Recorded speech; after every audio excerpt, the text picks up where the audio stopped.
നമസ്കാരം. ഞാൻ രുദ്രശങ്കരൻ. ശ്രീ രുദ്രശങ്കര ഭാരതീയ ജ്യോതിഷ കലാലയത്തിലെ പ്രധാന അധ്യാപകനാണ്. നിങ്ങളുടെ ഈ വർഷത്തെ വിഷുഫലമാണ് ഞങ്ങളിവിടെ വിവരിക്കുന്നത്. ഇതെല്ലാം ശ്രദ്ധിച്ച് കേട്ടിട്ട് ആവശ്യമുള്ള പരിഹാരങ്ങളൊക്കെ ചെയ്ത് ജീവിതം കുറെ കൂടെ സുഗമമായി മുമ്പോട്ട് പോകുവാൻ ഒരു സഹായം ആകുമെങ്കിൽ ഞങ്ങളുടെ ഈ ഉദ്യമം വിജയിച്ചതായിട്ട് തന്നെ ഞങ്ങൾക്ക് സന്തോഷിക്കാം. അതുകൊണ്ട് ശ്രദ്ധിക്കണം.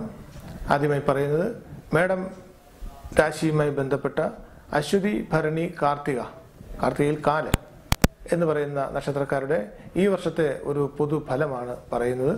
ആ നക്ഷത്രക്കാർ പറയുന്ന വിവരങ്ങൾ ശ്രദ്ധയോടുകൂടി കേൾക്കുകയും ആവുന്ന കാര്യങ്ങൾ ചെയ്യുകയും ചെയ്യണമെന്നാണ് നമ്മുടെ അഭ്യർത്ഥന. ഈ രാശിക്കാർ പൊതുവെ ദേഷ്യ സ്വഭാവക്കാരാണെന്നാണ് ജ്യോതിഷത്തിൽ പറയുന്നത്. എടുത്തുചാടി മറുപടി പറയുക, മറ്റുള്ളവരെ വേദനിപ്പിക്കുന്ന രീതിയിൽ മറുപടി പറയുക, ചിന്തിക്കാതെ പ്രവർത്തിക്കുക, ഇതൊക്കെ ഈ രാശിക്കാരുടെ ഫലമായിട്ട് തന്നെയാണ് കണ്ടുവരുന്നത്. എല്ലാത്തിൻ്റെയും മുൻപിൽ നിർത്തുവാൻ ഒരു ശ്രമം ഉണ്ടാകും. ആ ശ്രമത്തിന് തക്കതായിട്ടുള്ള കഴിവില്ല എങ്കിൽ ആ ശ്രമം വീണ്ടും ഒരു പരാജയമായി മാറുന്ന അവസ്ഥയുണ്ടാകുകയും അതിലൂടെ ജാതകന് മറ്റുള്ളവരുടെ എല്ലാം ദേഷ്യമുണ്ടാകുന്ന ഒരു അവസ്ഥാവിശേഷം ഉണ്ടാകുകയും ചെയ്യും. ചുരുക്കത്തിൽ, വീട്ടിൽ ഒരു മേടൻ രാശിക്കാരനുണ്ട് എങ്കിൽ നമുക്ക് മാനസിക സ്വസ്ഥത കുറയാൻ ഉള്ള സാധ്യതകളെല്ലാം ഉണ്ടെന്നുള്ളതാണ് സത്യാവസ്ഥ. ഈ വർഷം അവർക്ക് മേടൻ രാശിക്കാർക്ക് 4-ൽ വ്യാഴമാണ്. അതുകൊണ്ട് തന്നെ വീട് സംബന്ധിച്ച പുതിയതായ ഒരു വീടുണ്ടാകുന്നതിന് വേണ്ടുന്ന കാലം അനുകൂലമാണെന്ന് പറയാം. എന്നിരുന്നാലും ആരോഗ്യപരമായ കാര്യങ്ങളിൽ, പ്രത്യേകിച്ച് ചർമ്മ സംബന്ധമായ വിഷയങ്ങളിൽ രോഗങ്ങൾ ഉണ്ടാകാൻ ഉള്ള സാധ്യത വളരെ കൂടുതലാണ്. ആയതുകൊണ്ട് അത്തരത്തിലുള്ള വിശേഷങ്ങൾ ഉണ്ടെങ്കിൽ ഉടൻ തന്നെ ഡോക്ടറെ കാണുകയും മരുന്നും മന്ത്രവും എന്ന് പറയുന്നത് പോലെ സർപ്പക്ഷേത്രങ്ങളിൽ ആവശ്യമുള്ള പരിഹാരങ്ങൾ ചെയ്യാൻ ശ്രമിക്കുന്നതും ഈ വിഷയത്തിൽ അവർക്ക് വളരെയധികം ഗുണം ചെയ്യുന്നതാണ്. മാത്രമല്ല, ഇവർക്ക് ഈ വർഷം ഉണ്ടാകുന്ന ഏറ്റവും പ്രധാനപ്പെട്ട ഫലങ്ങളൊന്ന് ഉദര സംബന്ധമായിട്ടുള്ള വ്യാധികൾ അവരെ വളരെയധികം വിഷമിപ്പിക്കാനിടയുണ്ട്. അതുപോലെ തന്നെ തൊഴിൽ സംബന്ധമായ ചില വിഷയങ്ങൾ ഉണ്ടാകാനും ഇടയുണ്ട്. അതുകൊണ്ട് ആയുസ്സിന് ദോഷമില്ല എങ്കിലും ചത്തതിനൊപ്പമേ ജീവിച്ചിരിക്കും എന്ന് പറയുന്ന ഒരവസ്ഥയുണ്ട്. എല്ലാ വിഷയങ്ങളുടെയും അവസാന സമയങ്ങളിൽ രക്ഷപ്പെട്ട് പോകുന്ന ഒരവസ്ഥാവിശേഷവുമുണ്ട്. ഇവർ ചെയ്യേണ്ടതായിട്ടുള്ളത് വിഷ്ണു സ്വാമി ക്ഷേത്രത്തിൽ ഭാഗ്യസൂക്ത അർച്ചന നടത്തുക, പാൽപ്പായസ വഴിപാട് നടത്തുക, അതുപോലെ തന്നെ തുളസിമാല നൽകി ഭഗവാന്റെ അനുഗ്രഹം തേടണം. അതിന് മാനസികമായി തയ്യാറായി ക്ഷേത്രത്തിൽ പോകേണ്ടത് ആവശ്യമുണ്ട്. ഈ പറഞ്ഞ പരിഹാരങ്ങളെല്ലാം ചെയ്ത് അവർക്ക് തൽക്കാലം വളരെ ബുദ്ധിമുട്ടില്ലാതെ മുമ്പോട്ട് പോകാൻ കഴിയും. ഈ വർഷത്തെ ഒരു പൊതു അനുഭവമാണ്. ഒരു മാറ്റം ഉണ്ടാകും, പക്ഷേ അത് ഒരല്പം കൂടെ കഴിഞ്ഞിട്ടാവും സംഭവിക്കുക. ഇടവൻ രാശിക്കാർ കാർത്തികയിൽ ബാക്കിയുള്ള ഭാഗവും രോഹിണി, മകയിരത്തിൽ അര എന്ന് പറയുന്ന 3 നക്ഷത്രങ്ങളാണ് ഇടവൻ രാശിയിലുണ്ടാകുന്നത്. ഇടവൻ രാശിയെപ്പറ്റി പറഞ്ഞാൽ ഒരു സ്ഥിര രാശിയാണ്. അപ്പോൾ ഇതിൽ ഉള്ള ഈ പറഞ്ഞ നക്ഷത്രക്കാർക്കും ഒരു സ്ഥിര സ്വഭാവം ഉണ്ടായിരിക്കുന്നവരാണ്. എന്നാൽ മാനസിക ക്ലേശങ്ങൾ എപ്പോഴും ഉണ്ടാകും. ജീവിതത്തിൽ വിജയത്തിലേക്ക് എത്തുന്നതിന് മുമ്പ് ഒരുപാട് പരാജയങ്ങൾ ഏറ്റുവാങ്ങിയിട്ടുള്ള രാശിക്കാരാകാനാണ് സാധ്യത. ആർദ്രത ഇവരുടെ ഒരു പ്രത്യേക സ്വഭാവമായിരിക്കും. മറ്റുള്ള ആരുടെയും വിഷമം ഇവരുടെയും കൂടെ വിഷമമായിട്ട് ഇവർ ഏറ്റെടുക്കുകയും തുടർന്ന് വലിയൊരു വിഷമക്കാരനായി മാറുകയും ചെയ്യുന്ന അവസ്ഥാവിശേഷം കണ്ടുവരുന്നുണ്ട്. കലാരസികരായിരിക്കും. കലകളുമായിട്ട് വളരെയധികം ബന്ധങ്ങളും കാര്യങ്ങളൊക്കെ ഉണ്ടാവും. ഈ വർഷം അവരുടെ ഒരു അവസ്ഥാവിശേഷം എന്ന് പറയുന്നത് ഈശ്വരാധീനം പൊതുവെ കുറവാണ്. ഈശ്വരാധീനം കുറവാണ് എന്ന് ജാതകപരമായി പറഞ്ഞാൽ അതുകൊണ്ടൊരു വർഷം മുഴുവൻ വിഷമിക്കണം എന്നല്ല അർത്ഥം. ഈശ്വരാധീനം കുറവാണ് ആയതിനാൽ ആ ഈശ്വരാധീനം വർദ്ധിപ്പിക്കണം എന്നാണ് ജ്യോതിഷം നിർദ്ദേശിക്കുന്നത്. അതിനുവേണ്ടി ഇവർ ശാസ്താ ക്ഷേത്രത്തിൽ പോയി വഴിപാടുകൾ ചെയ്യുന്നതും ശബരിമല ദർശനം നടത്തുന്നതും വളരെ ഉത്തമമായിരിക്കും. ഭാര്യയ്ക്ക് ഉദര സംബന്ധമായ രോഗങ്ങൾ ഉണ്ടാകാൻ ഇടയുണ്ട്, അല്ലെങ്കിൽ ഭർത്താവിന് ഉദര സംബന്ധമായ രോഗങ്ങൾ ഉണ്ടാകാൻ ഇടയുണ്ട് എന്നുള്ളതാണ് ഒരു പ്രധാന സവിശേഷത. ജോലിയുമായി ബന്ധപ്പെട്ട് കുറച്ച് കഷ്ടപ്പാടുകൾ അനുഭവിക്കുന്ന കാലമായിരിക്കും ഉണ്ടാവുക. വരവിനേക്കാൾ കൂടുതൽ ചിലവുണ്ടാകുന്ന ഒരു പ്രകൃതവും ഇവരിൽ കാണുന്നുണ്ട്. എന്നിരുന്നാലും ശാസ്താ ക്ഷേത്രത്തിൽ അഭയം പ്രാപിക്കുന്നത് ഇവർക്ക് വളരെ നല്ലതായിരിക്കും. ശേഷം മകയിരത്തിലര, തിരുവാതിര, പുണർത്തത്തിൽ ഒരു ഭാഗം. മിഥുനക്കൂറുകാർ ഈ വർഷത്തെ അവരുടെ ഒരു സവിശേഷത എന്ന് പറയുന്നത് അവർക്ക് 2-ൽ വ്യാഴം ഉച്ചനായി സ്ഥിതി ചെയ്യുന്നു. അതായത് മുൻകാലങ്ങളിൽ ഉണ്ടായിരുന്ന പല പല പ്രശ്നങ്ങളും പെട്ടെന്ന് ഒരു അയവ് വന്നതായിട്ട് തോന്നുന്ന സാഹചര്യം. സാമ്പത്തികമായിട്ടുള്ള ചില ലാഭങ്ങൾ വരാൻ എത്താനുള്ള ഒരു വഴി കണ്ടെത്തും. എങ്കിലും ആ വഴിയിൽ എത്തപ്പെട്ടിട്ടില്ല എന്നുള്ളത് മനസ്സിലാക്കണം. പണം കിട്ടാനിടയുണ്ട് എന്ന് കരുതി അത് കടം വാങ്ങിച്ച് ഉപയോഗിച്ചാൽ ഒരു പക്ഷേ കിട്ടില്ലായിരിക്കും. അവർ ശ്രീകൃഷ്ണസ്വാമി ക്ഷേത്രത്തിൽ ആവുന്ന പരിപാടികൾ ചെയ്യുന്നത് വളരെ ഉത്തമമായിരിക്കും. ഇവരുടെ കുടുംബ വിശേഷത്തിൽ നാഗത്തിന് പ്രാധാന്യമുള്ളതായിട്ട് കാണുന്നുണ്ട്. വീടുകളിൽ ചേരാൻ മുതലായ ജീവികൾ വന്ന് കയറാനുള്ള ഇടയുണ്ട്. അതുപോലെ തന്നെ കുടുംബക്ഷേത്രത്തിൽ ഉത്സവങ്ങളും കാര്യങ്ങളും ഒക്കെ നടക്കാനുള്ള സാധ്യതയുണ്ട്. ആവുന്ന പരിപാടികളെല്ലാം അവിടെ തന്നെ ചെയ്യേണ്ടതായിട്ടുണ്ട്. രോഗവിശേഷം പറഞ്ഞാൽ മിഥുനക്കാർക്കിപ്പോൾ സന്ധിവേദന ഒരു വലിയ വിഷയമായിരിക്കും. മുട്ടുവേദന, നടുവേദന, തോളുവേദന ഇതൊക്കെ ഉണ്ടാകും. ഇവരോട് പറയാനുള്ളത്, ഇവർ ശാസ്താക്ഷേത്രത്തിൽ എണ്ണ ഭഗവാന് ആറാടാൻ കൊടുക്കുകയും അത് എണ്ണ ഭഗവാനെ അഭിഷേകം ചെയ്തതിന് എണ്ണ തിരിച്ച് വാങ്ങിച്ചു കൊണ്ടുവന്ന് നമ്മുടെ ആൾക്കാർക്ക് ഈ വേദനയുള്ള ഭാഗങ്ങളിൽ സ്പർശിക്കുക അല്ലെങ്കിൽ അതിട്ട് തൂക്കുക എന്നതിന് മരുന്നും കഴിച്ചാൽ ഇവരുടെ രോഗം മാറാനുള്ള എല്ലാവിധ സാധ്യതയും ഉണ്ടാവും. അതിനാൽ അത്തരം വിഷയങ്ങളിൽ വളരെയധികം ശ്രദ്ധിക്കേണ്ടതായിട്ടുണ്ട്. തൊഴിൽ മേഖലയിൽ ഒരുപാട് വിഷയങ്ങൾ, ആവശ്യമില്ലാത്ത ഒരുപാട് വിഷയങ്ങൾ തടസ്സപ്പെടുത്താനുണ്ട്. അതിൽ ഇവർക്ക് ചെയ്യാൻ കഴിയുന്നത് ശരിക്കും വിഷ്ണുസ്വാമി ക്ഷേത്രത്തിൽ വെറ്റയടക്കം വാക്ക് സമർപ്പിച്ച് പ്രാർത്ഥിക്കുന്നതായിരിക്കും നല്ലതായിട്ടുണ്ടാവുക. പുണർവത്തിൽ അവശേഷിക്കുന്ന ഭാഗം പൂയം, ആയില്യം, കർക്കിടകക്കൂറുകാർ. ഈ കർക്കിടകക്കൂറുകാരെ പറ്റി പറയുന്നത് ഇവർക്ക് ഞണ്ടിൻ്റെ സ്വഭാവമാണെന്നാണ് പറയുന്നത്. എല്ലാവരോടും വളരെ തുറന്നു പെരുമാറുന്ന ഒരു പ്രവണത ഇവരിൽ ഉണ്ടാവില്ല. എന്നാൽ തനിക്ക് വേണ്ടുന്നവരോടുള്ള സ്നേഹം അതിഭയങ്കരമായിരിക്കും. തനിക്ക് വേണ്ടുന്നവർക്ക് വേണ്ടിയുള്ള എന്ത് കാര്യവും തൻ്റെ കഴിവിനപ്പുറം ചെയ്യാൻ ശ്രമിക്കുന്നതായിരിക്കും ഈ കർക്കിടക രാശിക്കാരുടെ പൊതു സ്വഭാവം. ഇപ്പോൾ വ്യാഴം അവർക്ക് ഉച്ചനായിട്ട് ലഗ്നത്തിൽ നിൽക്കുന്നത് കൊണ്ട് തന്നെ ഒരു നല്ല ഗുരുവിനെ കിട്ടുവാനുള്ള എല്ലാവിധ സാധ്യതകളും ഉണ്ട്. അല്ലെങ്കിൽ വളരെ പുണ്യമായ ക്ഷേത്രങ്ങളിൽ, ദീർഘകാലമായി ആഗ്രഹിച്ചിരുന്ന ക്ഷേത്രങ്ങളിൽ, പ്രതീക്ഷിക്കാത്ത ക്ഷേത്രങ്ങളിലെല്ലാം ദർശനം നടത്താനുള്ളൊരു അവസരം വന്നു വരും. എല്ലാ വിഷയങ്ങൾക്കും ഒരു ഓപ്പണിങ്സ് കിട്ടുന്ന സാഹചര്യമാണ്. അത് വളരെ ഗുണകരമായി കണ്ട് ജീവിത നിലവാരം മെച്ചപ്പെടുത്താൻ ശ്രമിക്കേണ്ടതിൻ്റെ ആവശ്യകതയുണ്ട്. തൊഴിൽ മേഖലയിൽ വളരെയധികം പുരോഗതി ഉണ്ടാകും. അതിനോടൊപ്പം തന്നെ ചില ശത്രുത വിഷയങ്ങൾ തൊഴിൽ മേഖലയിൽ ഉണ്ടാകാനുള്ള ഇടയുണ്ട്. ഇതിന് പരിഹാരാർത്ഥമായിട്ട് ദേവീക്ഷേത്രത്തിൽ, ഭദ്രകാളി ക്ഷേത്രത്തിൽ ഇരട്ടി മധുര പായസം അല്ലെങ്കിൽ കട്ടി പായസം എന്ന് പറയുന്ന പായസം നടത്തുക, അതുപോലെ തന്നെ നെയ്വിളക്ക് തെളിയിക്കുക അതുപോലെയുള്ള കാര്യങ്ങൾ ചെയ്യുന്നത് ഇവരുടെ ദോഷത്തിന് ഒരു പരിധിവരെ ഈ വർഷം സമാധാനം നൽകുന്നതാണ്. അതുപോലെ തന്നെ ജലവിഷയങ്ങളുമായി ബന്ധപ്പെടുമ്പോൾ വളരെ ശ്രദ്ധിക്കണം. അതായത് രാത്രികാലങ്ങളിൽ നദിയിലോ അല്ലെങ്കിൽ കിണറ്റിൻകരയിലാണെങ്കിൽ തന്നെ നിന്ന് കുളിക്കാനൊക്കെ ശ്രമിക്കുന്നത് അത്ര നല്ലതായിരിക്കില്ല ഈ വർഷം എന്നുള്ളതുകൊണ്ട് അതും വളരെ ഗൗരവമായി ശ്രദ്ധിക്കണം. പിന്നെ വളരെ വിശേഷപ്പെട്ട ഒരു സവിശേഷത, ഷുഗർ ഉള്ളവർ ശ്രദ്ധിക്കേണ്ടതാണ്. കാർഡിയാക്ക്, അതായത് ഹൃദയ സംബന്ധമായിട്ട് എന്തെങ്കിലും രോഗങ്ങളോ വിഷയങ്ങളോ ഉള്ളവർ വളരെയധികം ശ്രദ്ധിക്കേണ്ട കാലമാണിത്. പതിവിനായിരിക്കും രോഗം ആക്രമിക്കുക. ആയതിനാൽ ഈ പറഞ്ഞ ക്ഷേത്രങ്ങളെല്ലാം പരിപാടികൾ ചെയ്ത് നാരായണനെ സ്തുതിക്കുന്നത് വളരെ നല്ലത് തന്നെയാണ്. എന്നിട്ട് നേരത്തെ പറഞ്ഞ പരിഹാരങ്ങളെല്ലാം കൃത്യമായി ചെയ്താൽ അവർക്കും വളരെ ആശാവഹമായി മുമ്പോട്ട് പോകാൻ കഴിയുന്ന കാലമാണ്. മകം, പൂരം, ഉത്രം, ചിങ്ങക്കൂറുകാർ. ഈ ചിങ്ങക്കൂറുകാർക്ക് എന്തിൻ്റെയും മുൻപിൽ നിൽക്കുവാനുള്ള ഒരു സാഹസികത ഉണ്ടായിരിക്കും, അല്ലെങ്കിൽ അങ്ങനെ ഒരു പ്രവണത ഉണ്ടാകും. എന്തിൻ്റെയും മുമ്പിൽ നിൽക്കുവാനുള്ള ശ്രമം നമ്മുടെ തൊഴിൽ മേഖലയിലും നമ്മുടെ ജീവിതത്തിലും ഒക്കെ തന്നെ നമുക്ക് ചില വിഷമതകൾ ഉണ്ടാക്കാനുള്ള സാധ്യതയാണ് വളരെ കൂടുതലായിട്ട് ഉണ്ടാകുക. അതുകൊണ്ട് തന്നെ ആ പ്രവർത്തനങ്ങളൊന്നും നിയന്ത്രിക്കുന്നത് നന്നായിരിക്കും. ആരുടെയും മുമ്പിൽ കയറി നിൽക്കാൻ ശ്രമിക്കേണ്ട, ആരുടെയും പുറകിൽ പോയി നിൽക്കാനും ശ്രമിക്കേണ്ട. നമുക്ക് എവിടെ നിൽക്കാൻ കഴിയുമോ ആ സ്ഥാനത്ത് നമ്മൾ എത്തണേ എന്നുള്ളൊരു പ്രാർത്ഥനയാണ് ഉണ്ടാകേണ്ടത്. പ്രത്യേകിച്ചും വാക്ക് സ്ഥാനം വളരെ മോശമായിട്ടാണ് ഇപ്പോൾ ഇരിക്കുന്നത്. പറയുന്നത് മറ്റുള്ളവർക്ക് ഇഷ്ടപ്പെടാൻ വഴിയില്ല. അതുകൊണ്ട് വാക്കിനെ നിയന്ത്രിക്കുന്നത് ഏറ്റവും നന്നായിരിക്കും. ഒരുപക്ഷെ ഒരു മനുഷ്യന് ഏറ്റവും കൂടുതൽ ആവശ്യമുള്ളത് വാക്ക് ശുദ്ധിയാണ്. ആ ശുദ്ധി ഇപ്പോൾ ഈ പറഞ്ഞ രാഷ്ട്രീയക്കാർക്ക് കുറവായിട്ടിരിക്കാനാണ് സാധ്യത.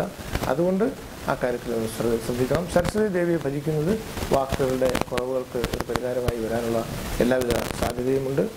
എന്നാൽ ഇവരുടെ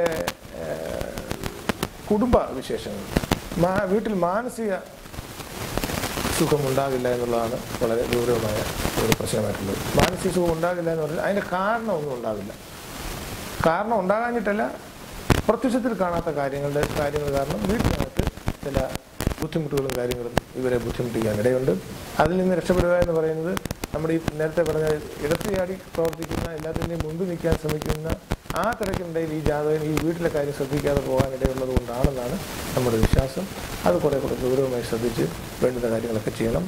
രോഗസംബന്ധമായി പറഞ്ഞാൽ സ്കിൻ പ്രോബ്ലങ്ങൾ വരാനുള്ള സാധ്യതകളുണ്ട്. ഉദര സംബന്ധമായ ചില വിശേഷങ്ങൾ ഉണ്ടാകാൻ ഇടയുണ്ട്. അതുകൊണ്ട് തന്നെ ഭക്ഷണം കഴിക്കുന്നതൊക്കെ വളരെ ശ്രദ്ധിക്കണം. ചവച്ചരച്ച് തന്നെ ഭക്ഷണം കഴിക്കണം. ഉദര സംബന്ധമായ വിഷയം നിങ്ങളെ ബുദ്ധിമുട്ടിക്കാൻ വളരെ സാധ്യതയുള്ള ഒരു കാലമാണ്. തൊഴിൽ മേഖലയിൽ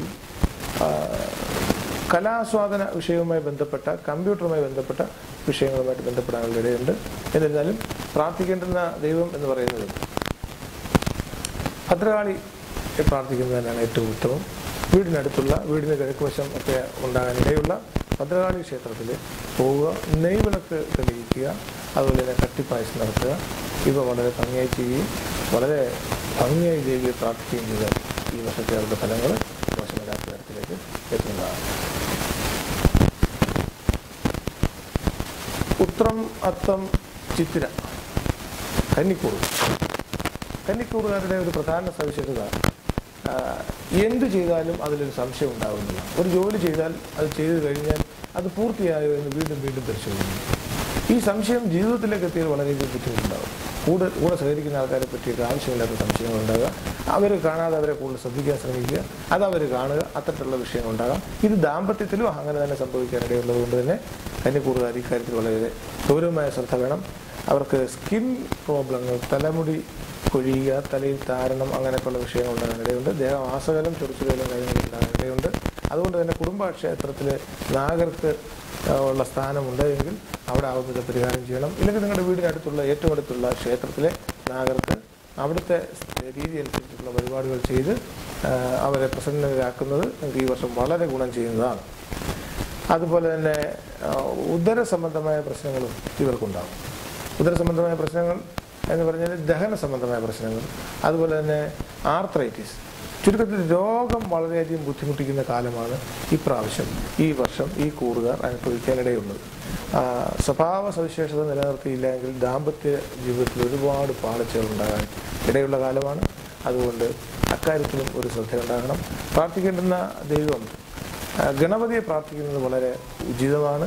അതുപോലെ തന്നെ അന്നപൂർണേശ്വരി ക്ഷേത്രം അടുത്തുണ്ടെങ്കിൽ ആ ക്ഷേത്രത്തിൽ ദർശനം നടത്തി ആവുമിത പരിഹാരങ്ങൾ ചെയ്യുന്നതും നിങ്ങളുടെ ഈ വർഷം സമൃദ്ധമാകാൻ സഹായിക്കുന്നതാണ്.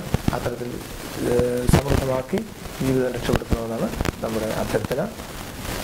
ചിത്തിര, ചോതി, വിശാഖം നക്ഷത്രക്കാർ തുലാക്കൂറുകാർ എന്നറിയപ്പെടുന്ന ഈ തുലാക്കൂറുകാർ വളരെ ന്യായപ്രിയരാണെന്നാണ് പറയുന്നത്. ആ ന്യായപ്രിയരെന്നുള്ളത് പൊതുവിലുണ്ടാകുന്ന ഒരു വിഷയത്തിൽ ന്യായം പറയുന്നത് വളരെ നല്ലതാകുമ്പോൾ നമ്മുടെ വീട്ടിൽ നമുക്ക് ന്യായം പറയാൻ വയ്യാത്തവരോട് ന്യായം പറയുന്നത് വളരെ ദോഷകരമായി ബാധിക്കാൻ ഇടയുള്ള സമയമാണ്. ഭാഗ്യത്തിന് കുറവില്ല, പക്ഷെ അലസത വളരെയധികം മുന്നിട്ട് നിൽക്കും. ഈ അലസത മാറ്റിയില്ലെങ്കിൽ ഭാവിയിലെ പല പ്രവർത്തനങ്ങൾക്കും ഇത് ദോഷകരമായിട്ട് വരുന്നതാണ്. ശത്രു സ്ഥാനവും മോശമായിട്ട് കാണുന്നതിനാൽ നമ്മുടെ പ്രവർത്തനങ്ങൾ കൊണ്ട് മറ്റുള്ളവരെ ബുദ്ധിമുട്ടിപ്പിക്കാതിരിക്കാനുള്ളൊരു ശ്രമം സംസാരം കൊണ്ട് ഉള്ള ദോഷങ്ങൾ ഉണ്ടാകാതിരിക്കാനും ഒക്കെ ശ്രമിക്കേണ്ടതാണ്. പങ്കാളികളുമായിട്ടുണ്ടാകുന്ന പ്രശ്നം എനിക്ക് തോന്നുന്നു പങ്കാളി വളരെ കുറച്ചുകൂടെ ധാർഷ്ട്യ സ്വഭാവമുള്ള ആളായിരിക്കും. അപ്പം നിങ്ങൾ കുറേ വിട്ടുവീഴ്ച മനോഭാവം കാണിച്ചില്ലെങ്കിൽ പരമ്പരസരം കിന്നരം എന്ന് പറയുന്ന ഒരു അവസ്ഥയിലേക്ക് എത്തും. അങ്ങനെ എത്താതിരിക്കാൻ ശ്രമിക്കേണ്ടത് വളരെയധികം ആവശ്യമാണ്. അതിനുവേണ്ടിയുള്ള ഒരു ശ്രമം നിങ്ങളുടെ ഭാഗത്തുണ്ടാകണം. ഈശ്വരാധീനം ഉണ്ട് എന്നുള്ളത് മാത്രമാണ് ഇപ്പോഴത്തെ നിങ്ങളുടെ വിജയം. അതുകൊണ്ട് തന്നെ നാരായണനെ ഭജിക്കുന്നത് വളരെ നല്ലതാണ്. വിഷ്ണുസ്വാമി ക്ഷേത്രത്തിൽ പോവുക, അവിടെ കുറച്ച് നേരം ഇരുന്ന് പ്രാർത്ഥിക്കുക, മഹാദേവ ക്ഷേത്രത്തിൽ പോവുക എന്നിവ ചെയ്യുന്നത് നിങ്ങളുടെ ഈ വർഷത്തെ ജീവിതം കുറേ മെച്ചമായി മുമ്പോട്ട് കൊണ്ടുപോകാൻ ഉണ്ടാക്കി തീർക്കുന്നതാണ്. അത്തരത്തിൽ ശ്രമിക്കണം. വിശാഖം, അനിഴം, കേട്ട നക്ഷത്രക്കാർ വൃശ്ചികക്കൂറുകാർക്ക് ഇപ്പോൾ സമയം വളരെ നല്ലതാണ്. എന്നിരുന്നാൽ പോലും ആർത്രൈറ്റിസ്, സന്ധി വേദനകൾ, അതുപോലെ തന്നെ എല്ലാ കാര്യങ്ങളും വളരെ താമസിച്ച് നടക്കുക. 5 ദിവസം കൊണ്ട് കിട്ടേണ്ടുന്ന കാര്യങ്ങൾ നിങ്ങൾക്ക് 50 ദിവസം കൊണ്ട് കിട്ടുക. ഇത്തരത്തിലുള്ള ദോഷങ്ങളാണ് പ്രധാനമായിട്ടും ഉള്ളത്. എന്നാൽ ഈശ്വരാധീനമുണ്ട്. എന്നാൽ തൻ്റെ ഈശ്വരാധീനം തനിക്കറിയാൻ വയ്യ എന്ന് പറഞ്ഞൊരവസ്ഥയുണ്ട്. ക്ഷേത്രത്തിൽ പോവില്ല. ഈശ്വരാധീനം എനിക്കുള്ളതുകൊണ്ട് ക്ഷേത്രത്തിൽ പോവില്ല. പിന്നെ കുറേയേറെ നിയമങ്ങളും ഫിലോസഫികളും പറയാനിടയുണ്ട്. എൻ്റെ മനസ്സിനകത്ത് ദൈവം ഇരിപ്പുണ്ട്, പിന്നെ ഞാൻ പോകേണ്ടത് എന്തിനാണ്? ഇതൊക്കെ കാലം കൊണ്ട് പറയുന്നതാണ്. മനസ്സിനകത്ത് ദൈവം ഉണ്ടെങ്കിൽ പിന്നെ ക്ഷേത്രത്തിൻ്റെ ആവശ്യമില്ലല്ലോ. അപ്പോൾ ക്ഷേത്രം വന്നത് നമുക്ക് മനുഷ്യർക്ക് പ്രാർത്ഥിക്കാൻ ഒരാലയം ആവശ്യമാണ്. അത് സമയദോഷം കൊണ്ട് അതിനെ ധിക്കരിക്കാതെ ക്ഷേത്രത്തിൽ പോവുകയും ആവശ്യമുള്ള കാര്യങ്ങൾ ചെയ്യുകയും ചെയ്യുന്ന സ്വഭാവവിശേഷത ഉണ്ടാകണം.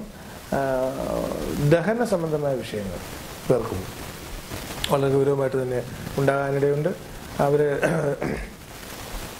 ദഹന സംബന്ധമായിട്ടുള്ള വിഷയങ്ങൾക്ക് ഭക്ഷണ രീതിയിലെ ക്രമമാണ് വളരെ ശ്രദ്ധിക്കേണ്ടത്. എനിക്ക് തോന്നുന്നു നിങ്ങളുടെ ഈ രാശിപ്രകാരം നിങ്ങൾക്ക് ഇപ്പോൾ ദോഷകരമായിട്ട് വരുന്ന ഭക്ഷണങ്ങൾ നിങ്ങൾ ഭക്ഷിക്കുന്നുണ്ട്. അതിനെ ഒന്ന് നിയന്ത്രിക്കാൻ ശ്രമിക്കണം. ദാമ്പത്യത്തിൽ അസ്വാരസ്യങ്ങൾ ഉണ്ടാകാനിടയുണ്ട്, അതും ശ്രദ്ധിക്കുന്നത് നല്ലതാണ്. എന്നാലും കൂടുതൽ ദോഷഫലങ്ങളൊന്നും പറയാത്തതിൻ്റെ കാരണം എന്തൊക്കെ ദോഷഫലം വന്നാലും നിങ്ങളെ സഹായിക്കാൻ ഈശ്വരൻ ബാധ്യസ്ഥനാണ്. ഈശ്വരൻ സഹായിക്കുന്ന രീതിയിലാണ് ജാതകം നിൽക്കുന്നത് ഇപ്പോഴത്തെ അവസ്ഥ. അതുകൊണ്ട് നിങ്ങളുടെ ഈശ്വരാധീനം മറ്റാര് പറഞ്ഞില്ലെങ്കിലും നമ്മുടെ ഈശ്വരാധീനം തിരിച്ചറിയാനുള്ള ബാധ്യത നമുക്കുള്ളത് കൊണ്ട് ഈശ്വരനെ നിഷേധിക്കാതെ ദയവായി ക്ഷേത്രത്തിൽ പോയി കാര്യങ്ങൾ ചെയ്ത് നിങ്ങളുടെ ജാതക ദോഷങ്ങളെ പരിഹരിക്കണം എന്ന് അഭ്യർത്ഥിക്കുന്നു. മൂലം, പൂരാടം, ഉത്രാടം ധനുക്കൂറുകാർ, ഇവരെ സംബന്ധിച്ച് പറഞ്ഞാൽ ഇതൊരു യുദ്ധരാശിയാണ് ധനു എന്ന് പറയുന്നത്. അതുകൊണ്ട് തന്നെ വളരെയധികം ഷണ്ട മനോഭാവം എപ്പോഴും ഉണ്ടാകും. ആവശ്യമില്ലാത്ത വഴക്കുകൾ ഉണ്ടാകുന്ന ഒരവസ്ഥ. പോരാഞ്ഞിട്ട് ഇപ്പോൾ അഷ്ടമത്തിൽ വ്യാഴമാണ്. അതുകൊണ്ടുണ്ടാകുന്നൊരു പ്രശ്നം എന്ത് ചെയ്താലും അതിന് ദൈവാധീനം ഇല്ലാത്തൊരവസ്ഥ. മാത്രവുമല്ല കൂടെ നിൽക്കുന്നവർ തന്നെ നമ്മളോട് നമ്മുടെ അഭിപ്രായങ്ങളെ മോശമായി ചിത്രീകരിക്കും. കൂടെ നിൽക്കുന്നവരെന്ന് പറയുമ്പോൾ സഹപാഠികളുമുണ്ട്, സഹപ്രവർത്തകരുമുണ്ട്, അതുപോലെ തന്നെ വീട്ടിലുള്ളവരും അങ്ങനെ ആയിരിക്കും. മറ്റാര് നമ്മളെ തള്ളി പറഞ്ഞാലും നമുക്ക് വിഷമിക്കേണ്ടതായിട്ടുണ്ടാവില്ല. പക്ഷേ വീട്ടുകാരങ്ങനെ പറയുമ്പോൾ വിഷമം ഉണ്ടാകും. അതങ്ങനെ ഉണ്ടാകുന്ന സാഹചര്യമാണ് ഇപ്പോൾ നിങ്ങളുടെ ജാതകത്തിൽ നിലനിൽക്കുന്നത്. അതുകൊണ്ട് എല്ലാ കാര്യങ്ങളും ഒരു നിയന്ത്രണം ഉണ്ടാകുന്നത് വളരെ നല്ലതായിരിക്കും. കുടുംബക്ഷേത്രത്തിൽ നാഗസംബന്ധമായ എന്തോ ഒരു വിഷയമുണ്ട്. നിങ്ങളുടെ ക്ഷേത്രത്തിൽ നാഗരുണ്ട് എങ്കിൽ ആ ക്ഷേത്രത്തിൽ പോയി നാഗർക്ക് വേണ്ടി ആവുന്ന കാര്യങ്ങൾ ചെയ്യുന്നത് വളരെ നന്നായിരിക്കും. മഹാദേവനെ പ്രാർത്ഥിക്കുന്നതാണ് നിങ്ങളെ സംബന്ധിച്ച് ഇപ്പോൾ ഈ വർഷം ഏറ്റവും ഉചിതമായിട്ടുള്ളത്. ഈ മാസം മേടമാസം നിങ്ങൾക്ക് വളരെയധികം മെച്ചപ്പെട്ട പല കാര്യങ്ങളും ഉണ്ടാകാനിടയുണ്ട്. അത് മനസ്സിലാക്കി മഹാദേവ ക്ഷേത്രത്തിൽ പോവുക പോലെ കാര്യങ്ങളൊക്കെ ചെയ്യണം. പിന്നെ ഭാര്യയുമായി കലഹിക്കുക എന്നുള്ളത് നിങ്ങളുടെ ഒരു ഹാബിച്വൽ ആക്ഷൻ അല്ലെങ്കിൽ ദൈനംദിന പ്രവർത്തനങ്ങളിൽ നിർബന്ധമായി ചെയ്യുന്ന ഒന്നായിട്ട് വന്നിരിക്കുകയാണ്. അതും ഈ സമയവശം കൊണ്ടാണ് ഉണ്ടാകുന്നത്. അത് പരിഹരിച്ചില്ലെങ്കിൽ അഷ്ടമത്തിൽ വ്യാഴം നിൽക്കുന്ന കാലം കഴിയുന്നതിന് മുമ്പ് ബന്ധം പോലും ചിലപ്പോൾ വേർപെട്ടു പോകാം. അതുകൊണ്ട് ഗൗരവമായ ആ കാര്യങ്ങളിലൊക്കെ ശ്രദ്ധിക്കണം. തൊഴിൽ മേഖലയിൽ വളരെയധികം അസ്വാരസ്യങ്ങൾ നിലനിൽക്കും. പാടില്ലാത്ത കാര്യങ്ങൾ ചെയ്തുകൊണ്ട് തൊഴിൽ മേഖലയിൽ പോകുന്നത് ശിക്ഷണ നടപടികൾക്ക് ഇടയുണ്ടാക്കാനുള്ള സാഹചര്യം ഉള്ളതുകൊണ്ട് ഇതിനുള്ള ഗൗരവമായി നിങ്ങൾ ശ്രദ്ധിച്ച് നിങ്ങൾ പ്രാർത്ഥിക്കേണ്ടുന്ന ദൈവം മഹാദേവനാണെന്ന് ഞാൻ പറഞ്ഞല്ലോ. ആ മഹാദേവ ക്ഷേത്രത്തിൽ പോകുന്നതിനോടൊപ്പം തന്നെ ദേവീ ക്ഷേത്രത്തിലൂടെ പോയാൽ ശിവപാർവതി ഐക്യമായിരിക്കും നിങ്ങളുടെ ഇപ്പോഴത്തെ ഒരു വിഷയമായിട്ട് വരാനുള്ളത്. അതുകൊണ്ട് മഹാദേവ ക്ഷേത്രത്തിലും ദേവീ ക്ഷേത്രത്തിലും പോയി പ്രാർത്ഥിച്ച് നിങ്ങളുടെ ദോഷത്തിന് പരിഹാരം ഉണ്ടാക്കേണ്ടതാണ് എന്നാണ് നമുക്ക് പറയാനുള്ളത്. ഉത്രാടം, തിരുവോണം, അവിട്ടം നക്ഷത്രക്കാർ അവർ മകരക്കൂറുകാരെന്ന് പറയും. മകരവും മൃഗാശി എന്നാണ്. പണ്ട് തൊട്ടേ അവർക്കിടയിലുള്ള കുറേയേറെ വിഷയങ്ങളുണ്ട്. അതായത് അവരുടെ കാര്യങ്ങളൊക്കെ എപ്പോഴും രഹസ്യമായിരിക്കും. അവർ ചെയ്യുന്നത് സത്യസന്ധമായ കാര്യങ്ങളാണെങ്കിൽ അവരത് രഹസ്യമായി ചെയ്യാൻ ശ്രമിക്കും. ഇത് വീട്ടിലും നാട്ടിലും ഒക്കെ തന്നെ വളരെയധികം വിഷമതകൾ ഉണ്ടാക്കും. നിരന്തരം കലഹം വീടിനകത്തുണ്ടാകുന്നു എന്നുള്ളതാണ് ഇപ്പോൾ നമുക്ക് മനസ്സിലാക്കാൻ കഴിയുന്നത്. ഇതിനുള്ള കാരണം പറയേണ്ടത് കാര്യങ്ങൾ പറയേണ്ട പോലെ പറയാത്തത് മാത്രമാണ്. ആർക്കും നിങ്ങളോട് ദേഷ്യം ഉണ്ടായിട്ടില്ല. പക്ഷെ നിങ്ങൾ എല്ലാവരിൽ നിന്നും മാറി നിന്ന് പ്രവർത്തിക്കുന്നതായിട്ട് എല്ലാവർക്കും തോന്നുന്ന ഒരു സാഹചര്യം നിങ്ങൾ ഉണ്ടാക്കി വെച്ചിരിക്കുന്നു. എന്നിരുന്നാലും നിങ്ങൾക്ക് ഈശ്വരാധീനം ഉള്ള സമയമാണ്. ഈശ്വരാധീനം ഉള്ള സമയമായതുകൊണ്ട് തന്നെ ഈ വിഷയങ്ങളിൽ നിന്ന് നിങ്ങൾക്ക് ഒരു മുക്തി കിട്ടും. എങ്കിലും സ്വഭാവം ഒന്ന് മാറ്റിയെന്ന് കരുതി മറ്റു ദോഷങ്ങളൊന്നും ഇല്ലല്ലോ. കാണുന്നവർക്കും കേൾക്കുന്നവർക്കും നിങ്ങളോട് നല്ല അഭിപ്രായം ഉണ്ടാകട്ടെ. അതിനുവേണ്ടി ഒരു ശ്രമം ഉണ്ടാകണം. വളരെ പുരാതനമായിട്ട് നിങ്ങൾക്കുള്ള ഒരു കാവ് സംബന്ധിച്ച ക്ഷേത്ര വിഷയങ്ങളുണ്ട്. ആ ക്ഷേത്രങ്ങളിൽ പോകുന്ന സ്വഭാവം ഇപ്പോൾ ഇല്ല. അത് നിർബന്ധമായും കണ്ടെത്തി പോകാൻ ശ്രമിക്കുന്നത് നന്നായിരിക്കും. അതൊരു ദേവീക്ഷേത്രവുമായി ബന്ധപ്പെട്ട സ്ഥലമാകാനുള്ള സാധ്യത വളരെ കൂടുതലാണ്. അവിടെ പോയി അതിൻ്റെ പരിപാടികളൊക്കെ ചെയ്ത് ഈ ദോഷങ്ങളൊക്കെ മാറ്റാനൊരു ശ്രമം നിങ്ങളുടെ ഭാഗത്തുനിന്ന് ഉണ്ടാകണം. തലവേദന നിങ്ങൾക്ക് പ്രധാനപ്പെട്ട രോഗമായിട്ട് ഇപ്പോൾ വരാനിടയുണ്ട്. അതിൽ തന്നെ ഞരമ്പ് രോഗങ്ങൾ ഇതൊക്കെ വന്നാൽ എത്രയും പെട്ടെന്ന് വൈദ്യസഹായം തേടുകയും അതിനോടൊപ്പം തന്നെ ക്ഷേത്ര ദർശനം നടത്തണം. അതിന് നിങ്ങൾ ദർശിക്കേണ്ടുന്ന കൃഷ്ണ ഭഗവാനെയാണ്. അപ്പോൾ കൃഷ്ണക്ഷേത്രത്തിൽ പോവുക, ആവുന്ന പരിപാടികൾ ചെയ്താൽ ഈ രോഗങ്ങൾക്ക് ഒരു പരിഹാരമാകുന്നതാണ്. മറ്റൊന്ന് ഔട്ടം, ചതയം, പൂരുട്ടാതി, കുംഭക്കൂറുകാർ. ഇവർക്ക് സമയം വളരെ മോശമാണ്. വ്യാഴം 6ാം ഭാവത്തിലാണ്. അപ്പോൾ ഈശ്വര സഹായം പൊതുവെ ഇല്ല. ഈശ്വര സഹായം ഇല്ലെന്ന് കണ്ടത് ഈശ്വരനോട് ദേഷ്യപ്പെട്ടിട്ട് കാര്യമില്ല. ഈശ്വരൻ സഹായിച്ചാലും നിങ്ങൾക്ക് കിട്ടാത്ത സമയമാണെന്ന് അർത്ഥം. അപ്പോൾ നിങ്ങൾ എല്ലാ വാതിലുകളും തുറന്നിരുന്ന് കാത്തിരിക്കണം. അത് പ്രാർത്ഥന കുറെ കൂടെ ഉന്നതമാക്കണം. നിങ്ങളുടെ സംസാരം വളരെ മോശമാണ്. മ്ലേച്ഛമായ ഭാഷകൾ നിങ്ങൾ വഴക്കിടുമ്പോൾ പറയുന്നു. ഇത് കേൾക്കാൻ പാടില്ലാത്ത ആൾക്കാർ കേൾക്കുന്നു. ഇതാണ് നിങ്ങളുടെ ഈ ജീവിതത്തിൽ ഇപ്പോൾ സംഭവിച്ചുകൊണ്ടിരിക്കുന്ന വളരെ ഗൗരവമായ പ്രശ്നം. ഇത് വളരെ ഗൗരവമായി നിങ്ങൾ ഉൾക്കൊണ്ടുകൊണ്ട് ഒരു മാറ്റത്തിനുള്ള ശ്രമം ഉണ്ടാകണം. സഹോദരങ്ങളുമായിട്ട് കലഹം ഉണ്ടാകാൻ ഇടയുണ്ടാകരുത്. ഭൂമി വിഷയത്തിൽ ഒരു കലഹം ഉണ്ടാകാൻ സാധ്യത കാണുന്നതുകൊണ്ടാണ് നമ്മൾ അങ്ങനെ പറയുന്നത്. അത് ഗൗരവമായി ശ്രദ്ധിക്കേണ്ടതാണ്. കുടുംബക്ഷേത്രത്തിൽ ദേവിയാകാനുള്ള സാധ്യത വളരെ കൂടുതലാണ്. അപ്പോൾ ആ ക്ഷേത്രത്തിൽ നിങ്ങളെ കൊണ്ടാകുന്ന വഴിപാടുകൾ ചെയ്യണം. അഷ്ടമത്തിൽ സർപ്പം പൊയ്ക്കൊണ്ടിരിക്കുന്നു. അത് മദ്യം മുതലായ കാര്യങ്ങൾ നിങ്ങൾ കൈകാര്യം ചെയ്യാൻ ഇടവരും. അത് അങ്ങനെ ഉള്ളവർ അത് കൂടാനുള്ള സാധ്യത കാണുന്നു. ഇനി അങ്ങനെ അല്ലെങ്കിൽ മരുന്ന് വിഷയങ്ങൾ നിങ്ങളുടെ